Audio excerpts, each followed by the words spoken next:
Nuwun para miyarsa ngaturaken pembagian kawilujengan. Mugi jenengan dika sadaya dalasan kodrah kula wangsa tansah winantu ing karaharjan. Sugeng pepanggihan malih kaliyan kula Aismu Azatun Nafisa wonten ing acara waosan cariyos cerkak wekdal punika sampun sumadian ngaturaken waosan cariyos kanthi irah-irahan. Mestine ana rasa seneng sarta mongko sing ngebukti atine pasangan kang mentas mangun bale wisma. Awit saka ningkahan mau leloroning wis ngrengkuh pawongan sing paling ditresnani kanthi sak miturut tuntunan agama lan angger-anggerening negara. Nanging bab sing kaya ngono mau ora dirasakake dening Hendra sing mentas ngerapi Ranti, wanita pilihane wong tuwane. Senajan dudu pilihane dhewe nanging sejatine Hendra wis ngrasa cocok lawan Ranti. Mula dheweke selak kepengin ngrasakake malam pertama. Tamu-tamu kang ngestreni resepsine Hendra Rusti wis akeh sing padha bali. Pahargyan sing dadi seksi nyawijine manungsa sajodo kang gumajaki dalan urip anyar uga wis purna. Lan ora rinasa wektu terus ngremet srengenge kecar-kencir wis angslup ing imbang kulon gaganti jumedhule rembulan.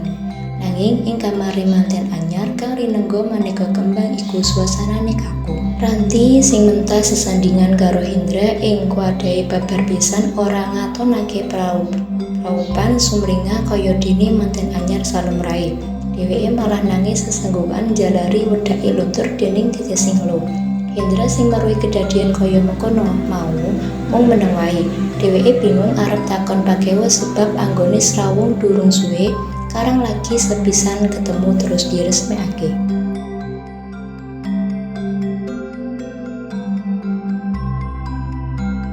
Sawise meneng-menengan sawetara wektu sinambi ngenteni Ranti medhot tangise.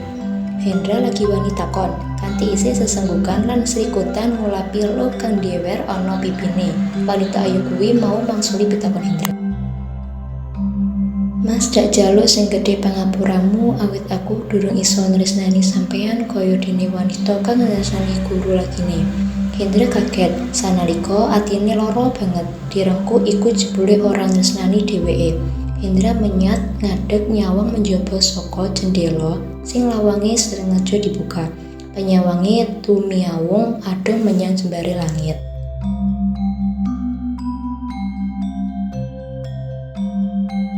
Yen sampeyan ora duwe rasa tresna marang aku, ya kene kok gelem tak rapi. Kene yo ora kandha piyen-piyen. Apa ana sing maksud sampeyan? Pitakon Hendra kanton yen gelo atine. Hendra tumuleh nyawang Ranti kanthi panyawang tajem sing dipandang mung tumungkul. Lambene kedar. Iya mas, aku gelem sampeyan pek bojo mergo dipek dening wong tuaku. Sejatine aku kepengin nolak nalika wong tuaku njudhukake aku karo sampeyan. Ananging aku ora wani nduwa kekarepane wong tuaku jalaran aku ngerti bapakku duwe kerah jantung. Yen aku nolak kersane aku sumelang kerah jantunge bapak kumat. Aku ora pengen kahanan kang kaya mengkono dumadi. Mangsulane Ranti. Dadi sampeyan gelem dapet bojo iki sejatine mung mergo kepeksa tanpa linambaran rasa tresna. Antegese Hendra. Ranti mantu alon. Hendra ambekan landung. Dheweke ora ngubutake Ranti sawutuning jalaran dheweke dhewe uga rumangsa salah. Sebab nalika ditari rapi entuk Ranti dening bapak ibune, dheweke terus gelem ngono wae. Ora ndadak takon iki sapa Ranti kuwi. Wong sing jalari Hendra gelo, ya kene Ranti lagi ngomong saiki nalika suasanane kudu kebak-kebagian.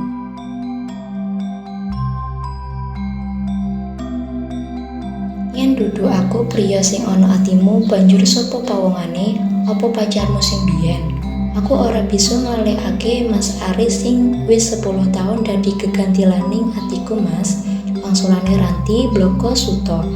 Dadane Hendra sesek, pikirane bunek. Dheweke kumudu dudu ninggalake kamar temanten kuwi kanggo mbuwang rasa juwa. Dik, aku percaya menawa tresna iku ora bakal kliru. Aku tresna banget karo sampeyan. Nanging yen kosok baline sampeyan ora tresna marang aku, mbok menawa Gusti Allah kagungan rancangan liya Lan aku percaya rencanane Gusti iku mesti gawe kebajikan tumrap makhluke. Tandane Hendra sinambi ngreget lambe. Kahanane kamar temanten anyar kuwi banjur didem. Ora ana sing nyuwara, sing keprungu mung keteke jantung lan lakone pandem jam tembok. Kala-kala sineling ambegane Hendra sing sajak abot lan mingsek-mingseke Ranti.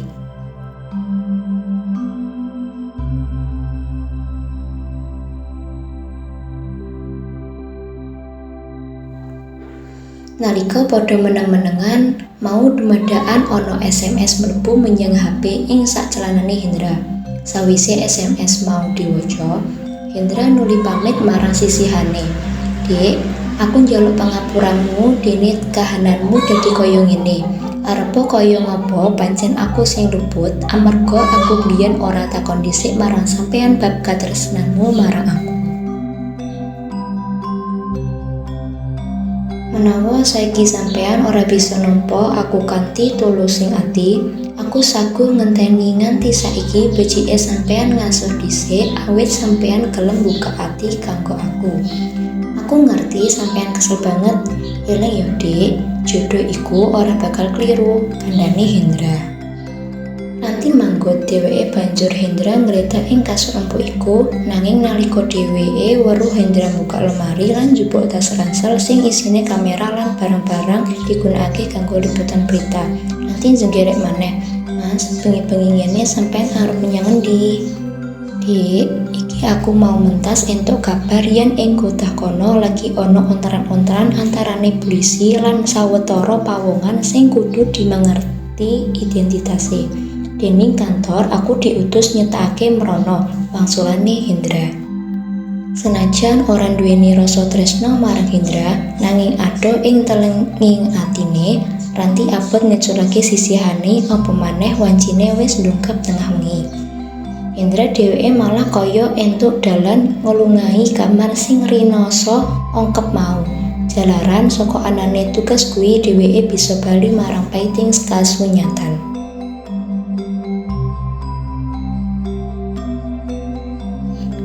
Ing tengah kota wis ana polisi cacah atusan sing siaga ing dalan-dalan protokol. Utamane ana cedhake bangunan sketa sing sesuk bakal dieksekusi dening kejaksaan. Ora watara suwe lan tanpa dinuga sadurunge pawongan sing dinuga preman langsung nguncali polisi nganggo bom molotov. Polisi sing wis siaga gage bales kanthi nembakake gas air mata. Apese bom molotov mau tumimpa ing cedhake Hendra. Sawetara detik bom iku mau langsung meledos. Hendra ora bisa endah maneh. Geni kobar ngobong awake Hendra olah kelingan Purwo Duksina. Ing jero kamar penganten, Ranti ngerantu tekane nanging binyawang rembulan tuwa ing sawise nerbang kanthi atih mantep. Dheweke bakal njaluk pegat marang Hendra. Tinimbang mengko batine tansah kesiksa, luwih becik dipungkasi saiki wirang isin ora dadi ngopo. Nanging Ranti ora ngerti yen barengi karo kuwi Hendra wis bali menyang pangayunane Gusti. Hendra ora tinakdir dadi jodhone Ranti, lan Gusti luwih ngerti apa sing paling becik tumrap ditahe. Rembulan tuwa sing ana langit kaya dadi seksi marang tekade Ranti sing bakal njaluk pegat dina iku uga. Rembulan tuwa iku uga nyekseni kunarpane Hendra sing tatu kobong diunggahake menyang ambulan. Mekaten menggah pungkasaning cariyos kanthi irah-irahan rembulan tuwa. Mugi aturaosan cariyos punika saged dados panglipur sawatawis. Kula nyuwun kuning samudra pangaksami awit sadaya kekirangan dalah kalepatan anggen kula ngaturaken cariyos punika. Ing wasana kula nyuwun pamit ngantos pipanggih malih wonten ing wasan cariyos sanesipun. Mugi rahayu ingkang samiya tinemu, matur nuwun.